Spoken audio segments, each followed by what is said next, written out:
ওঠার এই সিঁড়ি বানায় এখন হচ্ছে আর এক বিপদ। এখন প্রত্যেক দিন রাতের বেলায় ছাদে শব্দ পাওয়া যায়। এই যে খোলা তো চারিদিকে খোলা, চোরের অনেক উপদ্রব।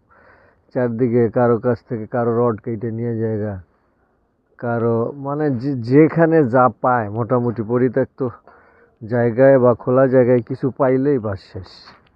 এই চোর এত দুর্দর্শ যে আপনার কোনো কিছুই এরা এখন আর মানতেছে না। এই বিভিন্নভাবে চুরি করার চেষ্টা করে থাকে। হয়তো এরা ছাদে উঠে হয়তো কোনো মেহনত হয়তো করে, যার জন্য রাতে শব্দ পাওয়া যায়। এখন চোর অস্ত্রপাতিও নিয়ে আসে রাতের বেলা, বের হওয়াও রিস্ক, এই জন্য বেরো হই না, সাউন্ড টাউন্ড করি। তো এদিকে আমাদের এই সিঁড়িটা ছাড়া আর নেওয়ার মতো কিছুই নাই। যদিও এই সিঁড়িটা নিতে হলে অনেক ঝামেলা করতে হবে। এই সিঁড়িটা মোটামুটি 200 মনের উপরে আছে ওজন। সরি, 200 মন না, 200 কেজি। 200 কেজির উপরে আছে ওজন। আরো এইদিকে আবার আছে এই যে করা,